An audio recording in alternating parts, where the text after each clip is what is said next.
L'angoisse de la page blanche. En tant que créatif, j'imagine que ça vous est familier. Et si je vous disais qu'il y avait des solutions pour ne jamais être à court d'idées? Dans cette vidéo, je vous dévoile tous mes petits secrets pour trouver des idées de reel. Prenez un carnet avec vous, vous allez en avoir besoin dès la fin de cette vidéo. C'est parti! Hello et bienvenue dans cette nouvelle vidéo. Aujourd'hui, c'est la 3e vidéo de la série d'août qui concerne le challenge Reeltamber qui sera en septembre. Du coup, je commence par là. Si tu n'as pas encore vu les 2 vidéos précédentes, je t'invite à aller les regarder dans cette petite playlist juste là. Tout simplement parce que sinon tu ne vas pas avoir toutes les informations pour pouvoir suivre correctement tous les conseils que je donne pour pouvoir bien faire le challenge Reeltamber. Et puis même si tu fais pas le challenge, c'est quand même des infos hyper importantes qu'il faut que tu saches. Voilà, on va pouvoir commencer tranquillement avec la première partie. Aujourd'hui, nous allons traiter d'un sujet de la plus haute importance. Comment avoir des idées pour ces reels? Je sais, c'est l'une des questions qui revient le plus souvent et que je me suis posée mais tellement de fois. Ok, il faut que je fasse des reels, il faut que je fasse des vidéos, c'est Instagram qui l'a dit, aujourd'hui, la vidéo, c'est ça qui fonctionne. Ok, pas de souci, je peux filmer. Mais comment je fais pour avoir des idées? Parce que c'est bien beau, qu'est-ce que je filme? Je peux filmer un petit peu un dessin en time-lapse, mais après, j'ai franchement pas d'idées. Ne vous inquiétez pas, c'est pour ça que je suis là. On va reprendre la base de la base, comme ça vous allez pouvoir comprendre comment je m'y prends pour avoir des nouvelles idées pour mes vidéos, que ce soit, je le redis ici, Instagram ou TikTok, mais comme ça vous allez pouvoir un petit peu comprendre et surtout noter un petit peu toutes les idées que vous pourriez avoir le long de la vidéo. Pour qui est-ce que tu postes du contenu sur Instagram? Je leur en ai déjà parlé dans d'autres vidéos, on va parler un petit peu de l'audience idéale. Un compte Instagram, c'est pas un compte forcément perso, c'est pas un compte où tu vas raconter qu'est-ce que t'as mangé ce matin, comment vont tes enfants et tout. Ça, oui, ça peut être un type de compte un peu lifestyle, influenceur, sur Instagram. Mais sur cette chaîne YouTube, en tout cas, on se concentre plutôt à faire un compte Instagram d'illustrateur professionnel. Donc un compte qui a pour objectif de ramener des yeux vers des gens qui seraient potentiellement capables, qui voudraient potentiellement acheter ton travail. Que ce soit des clients pros, que ce soit des particuliers qui veulent acheter, je sais pas, des prints sur ta boutique si tu en as une, qui voudraient passer des commandes particulières, ou juste qui voudraient être illustrateurs aussi, et du coup ils suivent d'autres illustrateurs pour pouvoir s'inspirer. Bref, c'est un compte professionnel que tu as ici sur Instagram. Après, rien ne t'empêche d'ajouter un petit peu d'influence dedans ou de lifestyle, c'est toi qui vois, on en parlera après. En gros, l'audience idéale, c'est ok, pas quelque chose qui est forcément indispensable, mais c'est une aide pour que tu puisses un petit peu imaginer qui est derrière son téléphone en train de regarder ton compte. Je trouve ça beaucoup plus simple d'imaginer une personne en particulier ou un petit groupe de personnes si tu veux, qui sont ton audience cible pour pouvoir créer du contenu pour eux. Je le rappelle, du coup, il faut créer du contenu pour certaines personnes. Tu ne peux pas faire du contenu pour toute la Terre, tu ne peux pas toucher tout le monde et tu ne peux pas plaire à tout le monde. Et on s'en fiche parce que c'est pas ça qui nous intéresse. Nous, ce qui nous intéresse, c'est d'avoir des gens qui sont vraiment intéressés par notre travail, qui sont intéressés par nos illustrations et qui sont là pour nous soutenir. Donc c'est à eux que tu vas parler. Personnellement, je vous donne mon exemple, comme ça ce sera peut-être plus simple à imaginer et à voir de quoi je parle. J'ai une personne qui est dans mon audience réelle, que j'ai pris à peu près comme persona. Je sais que cette personne, elle est hyper active. Elle regarde toutes mes stories, tous mes reels. Elle commente très régulièrement. Bref, je connais son prénom, à peu près où elle habite, son âge, ses aspirations. Je sais qu'elle est aussi illustratrice et tout. J'ai cette personne-là toujours en tête. Et quand je dois faire du contenu, je me pose toujours la question, est-ce que cette personne serait contente de voir ça popper sur son feed Instagram ou est-ce qu'elle en aurait rien à battre? En fait, de faire ça, ça va poser déjà un petit peu des limites. On va en reparler des limites après. Mais au moins, ça permet de contenter une personne en particulier qui est la personne que vous visez. Posez-vous et essayez d'imaginer pourquoi cette personne est sur mon compte Instagram. Qu'est-ce qui l'intéresse de voir? Qu'est-ce qu'elle aurait envie de connaître, de savoir? Qu'est-ce que je pourrais faire pour l'inspirer? C'est ça les questions qu'il va falloir vous poser. Si vous voulez une aide un petit peu plus factuelle, vous pouvez aller dans vos statistiques et regarder un peu parmi tous les posts que vous avez déjà fait, toutes les vidéos, qu'est-ce qui a bien fonctionné. Trier par abonnement, comme ça vous allez voir un petit peu les choses dont les gens ont vraiment kiffé et du coup ils se sont abonnés en voyant ce post. Regardez les likes, les commentaires. Généralement c'est pas exactement le même genre de contenu. Si vous avez déjà pas mal de choses postées sur Instagram, vous allez vous rendre compte qu'il y a des choses qui diffèrent. Bref, ça va vous donner un petit peu une image des posts qui ont bien fonctionné, que les gens ont apprécié. Donc, vous l'avez cette personne maintenant dans la tête? Voilà, cette petite personne, cette gentille personne qui vous suit et qui est très fan de tous vos contenus, c'est pour elle que vous allez créer de nouvelles choses. C'est à elle que vous adressez dans les stories, c'est à elle que vous voulez faire plaisir quand elle va ouvrir son compte Instagram. Et du coup, c'est grâce à ça que vous allez pouvoir avoir quelque chose d'aussi cohérent. C'est parce que tout le contenu que vous le faites pour votre audience cible. Maintenant qu'on a la personne cible, il va falloir se poser aussi la question sur moi, qu'est-ce que j'ai envie de dire? Quel est le message que je veux faire passer sur mon compte Instagram? Pourquoi j'ai créé ce compte? Qu'est-ce que j'ai envie de transmettre comme idée, comme visuel, comme personnage professionnel que je suis? On a tous un but final pour notre Instagram. Il peut y en avoir plusieurs, je le dis tout de suite. Ça peut être trouver des clients dans, je sais pas, dans l'illustration corporate. Ça peut être vouloir vendre ses prints de sa boutique. Ça peut être essayer de trouver des commissions pour faire des portraits de famille. Ça peut être un but un peu plus lifestyle influenceur parce que vous avez envie de faire des collaborations et du coup de montrer un peu votre côté artiste. Ça peut être la mise en avant d'une certaine technique. Peut-être que vous êtes un as des crayons de couleur avec le dessin directement au canson à la main. Peut-être que vous êtes un as de l'animation ou de l'aquarelle, je ne sais pas. Bref, il peut y avoir plusieurs thématiques, plusieurs buts, bien sûr, mais il y a toujours quelque chose qui fait en sorte que les personnes viennent s'abonner à votre compte pour une certaine raison. C'est possible que vous ne l'ayez pas encore cette raison. Ne vous inquiétez pas, vous allez pouvoir la trouver au fur et à mesure. Et les vidéos, le challenge Reel Remember sert aussi à ça, à tester plein de nouvelles choses, plein de nouveaux styles de vidéos, jusqu'à trouver votre truc à vous. Le but, c'est, comme je disais avant, délimiter un périmètre pour éviter de vous y perdre. C'est facile de regarder les comptes d'influenceuses lifestyle, de voir qu'elles partagent un peu tout ce qu'elles font dans leur vie et de se dire bah c'est ça qui fonctionne sur Instagram, donc ça veut dire que si je partage pas toute ma vie, ça ne fonctionnera pas. Il y a des différences entre ces comptes-là et le nôtre. Tout simplement parce que ces personnes-là, ce qu'elles vendent, c'est un style de vie, c'est justement partager toute leur vie pour pouvoir avoir derrière des contrats avec des marques, des collaborations, tout ça, qui vont s'inclure dans leur lifestyle.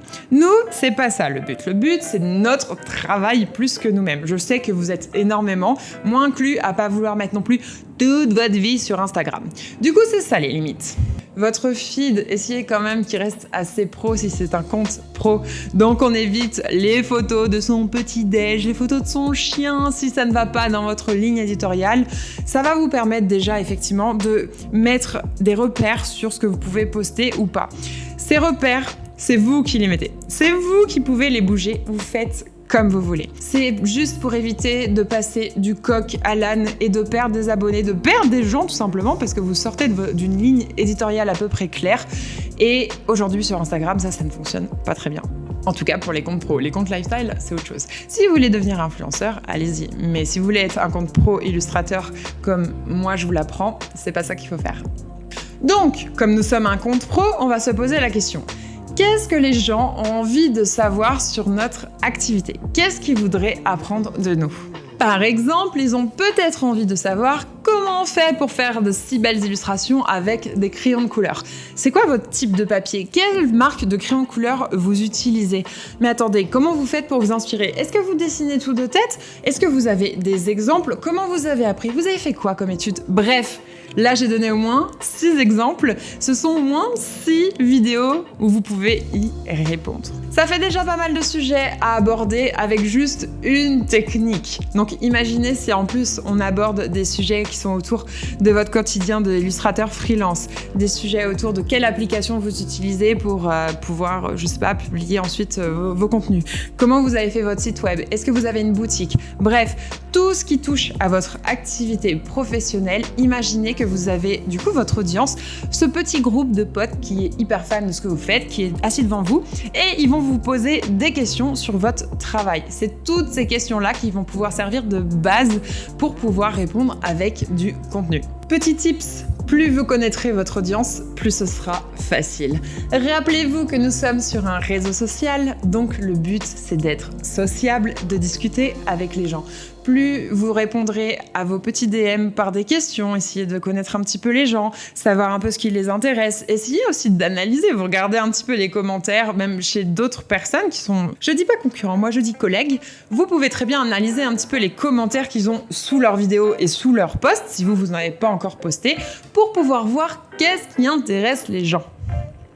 Déjà, à ce stade-là, vous devriez avoir pas mal d'idées qui vous viennent en tête. Il y a déjà énormément de choses à dire autour de votre activité d'illustrateur, autour de votre matériel, de votre style d'illustration, des choses à montrer. Là, vous pourriez, rien qu'avec ce que je vous ai déjà dit, au moins noter 30 idées de reel faciles. Mais on va aller encore un petit peu plus loin, histoire de varier les sujets. En parlant de sujet, un sujet, ça se réitère. J'ai déjà vu des personnes dire « Mais j'ai déjà parlé de ce sujet il y a 4 mois sur mon compte Instagram. Si, c'est bon, les gens l'ont vu, je vais pas revenir dessus. » Bah si. Je répète qu'un post ou une vidéo sur Instagram, ça dure environ 24 heures. Et ensuite, si les gens vont sur votre feed et cliquent dessus, ok, ils vont le voir, ils vont le lire. Mais s'ils ne le font pas, Instagram va probablement pas, je vais y arriver, le remontrer à de nouvelles personnes. Si vous avez de nouveaux abonnés entre-temps, peut-être qu'ils le verront pas. Peut-être que la personne de votre audience était déjà là, mais elle était en week-end, elle était chez ses parents, je sais pas, elle était juste pas connectée sur Instagram et du coup ne l'a pas vu. Et puis de toute manière, si c'est un sujet qui a bien fonctionné, pourquoi vous voulez pas le réitérer? Pourquoi vous ne le feriez pas? Faites-le. C'est pas parce que vous avez déjà parlé une fois d'un sujet que vous pouvez pas en parler 10 fois dans l'année. Encore mieux si c'est quelque chose dont vous avez déjà parlé peut-être que en story, que ça a suscité de l'engagement, que les gens ont eu envie de répondre, de rebondir dessus, ou juste que c'était un post et ça a bien marché. Recommencez. Faites un visuel différent, tentez une approche différente, refilmez une vidéo, je ne sais pas, refaites des sujets qui fonctionnent bien. Si ça intéresse les gens, pourquoi vous n'allez pas surfer dessus? Un autre conseil, tenez un petit carnet d'idées. Que ce soit un vrai carnet ou une liste de votre téléphone, c'est la même chose. N'hésitez pas à noter dès que vous avez des idées qui viennent en tête. La meilleure source d'inspiration que j'ai pour mon contenu sur Instagram, c'est mon audience.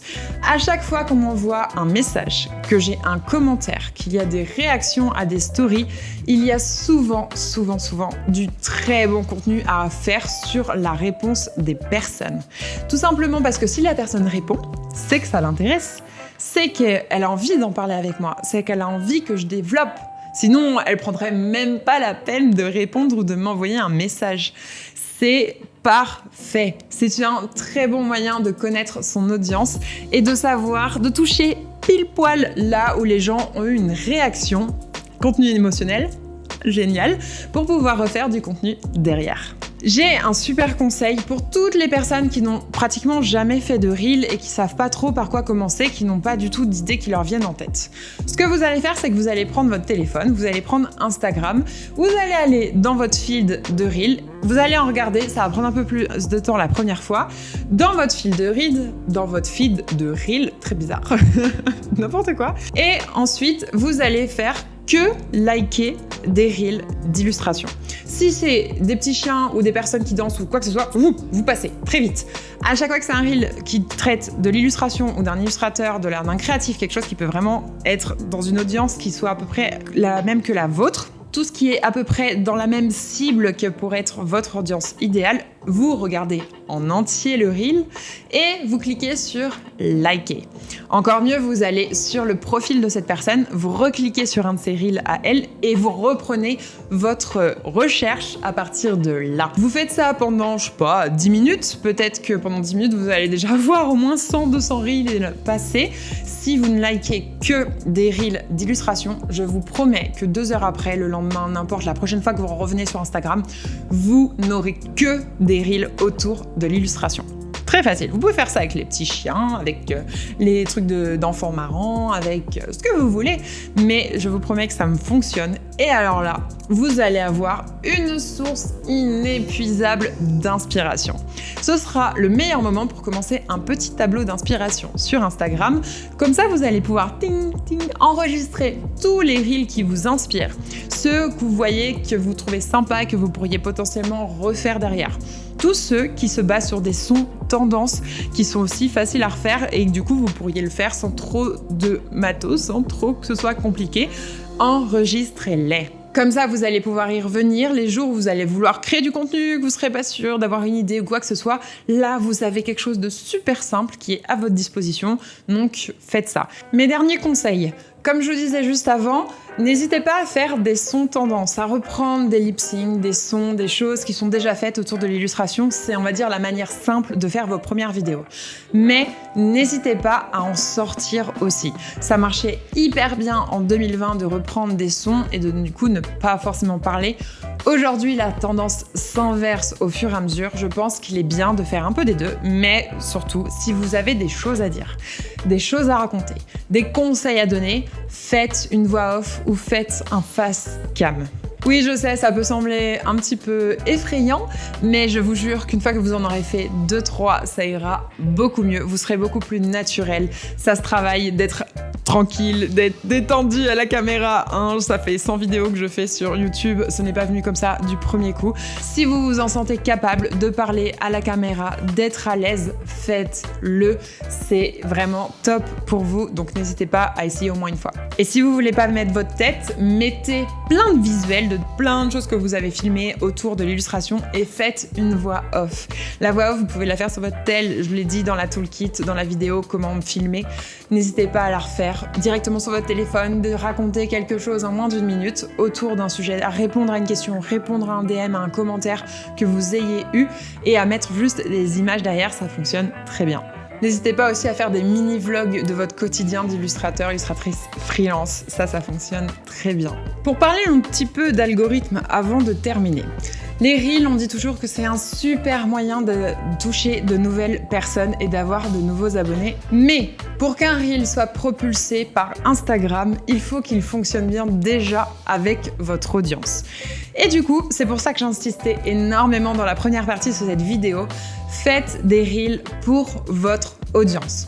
Pour qu'elle puisse commenter, pour qu'elle puisse réagir, pour qu'elle puisse partager. C'est à eux que vous vous adressez en premier, plus qu'à toute la plateforme et le monde entier. Si votre reel fonctionne bien avec votre audience parce que justement elle répond, parce que vous avez répondu effectivement à une question, à un débat que vous aviez en story entre vous, et que du coup il y a encore plus d'engagement parce que vous l'avez posté, vous avez pris un lot de story, vous l'avez posté en reel, parce que vous avez rebondi sur un autre sujet, et que du coup les gens aussi ont liké, ont réagi derrière, c'est ça qui va propulser votre reel et qui va faire en sorte qu'Instagram le mette en avant pour avoir de nouveaux abonnés. Donc ne vous mettez pas la pression en disant « Oh là là, il faut absolument que je ramène 100 000 abonnés sur mon compte, il faut que toute la Terre le voit et que ça plaise à la Terre entière. » Non, non, non, non. Il va y avoir des reels de genre tous ceux qui seront avec des musiques tendance, en lip sync, tout ça, où les gens, ce sera peut-être plus accessible pour des personnes qui ne connaissent pas votre compte et du coup ils vont peut-être plus pouvoir venir regarder par curiosité. Mais faites des reels aussi qui sont issus de séries, qui sont sur des sujets qui rebondissent à d'autres choses dont vous avez parlé déjà avec votre audience. Faites des reels face cam où vous répondez à des questions. Ils sont faits pour votre audience. Les nouveaux abonnés y suivront par la suite. On en a fini avec cette vidéo, cette troisième vidéo. Il en restera une la semaine prochaine. Mais en attendant, vu que nous sommes à une semaine du départ du challenge, je vous invite à vous abonner à ma newsletter, tout simplement parce que comme ça, vous allez pouvoir recevoir la toolkit dont j'ai parlé dans la vidéo. Qu'est-ce que la toolkit? C'est une petite fiche pratique, une petite boîte à outils, toolkit en anglais. Vous savez maintenant que j'aime bien les anglicismes, qui va vous permettre d'avoir plein d'idées, puisqu'il y a un tableau avec 30 idées de reels tout prêt à piocher, et avec 2 vidéos tutoriel où je vous montre comment filmer correctement avec votre téléphone et une autre vidéo où je vous montre comment monter des reels facilement avec Adobe Rush directement sur votre téléphone et comment les publier sur Instagram si vous êtes novice et que vous ne savez pas du tout comment faire. Donc pour pouvoir la recevoir, allez-y, abonnez-vous à ma newsletter qui est juste en dessous. Cette toolkit sera disponible jusqu'à fin août. Abonnez-vous avant la fin du mois parce qu'à partir du début du challenge, elle ne sera plus disponible. Donc c'est le moment pour pouvoir vous y mettre. La semaine prochaine, on va parler de la publication sur Instagram, comment publier des reels, faire en sorte qu'ils performent bien. On va parler un peu des hashtags, tout ça. Bref, vivement la semaine prochaine pour avoir la dernière vidéo qui sortira du coup la veille du départ. Donc, commencez à faire des vidéos dès maintenant, commencez à filmer plein de contenu, même si vous ne savez pas encore comment vous allez l'utiliser. Prenez votre tel, filmez. C'est bientôt le début du Reeltamper. J'ai hâte. Moi, j'ai déjà fait plein de stocks, j'ai déjà commencé à faire des petits reels. Ça va être trop bien. Allez, n'hésitez pas à mettre un commentaire en dessous de la vidéo, c'est ça qui fait la différence sur YouTube, donc n'hésitez pas à réagir ou à me laisser un petit commentaire pour me dire ce que vous avez pensé de la vidéo, à mettre un petit like et à vous abonner pour ne pas rater le début du challenge Reeltamper. Allez, ciao!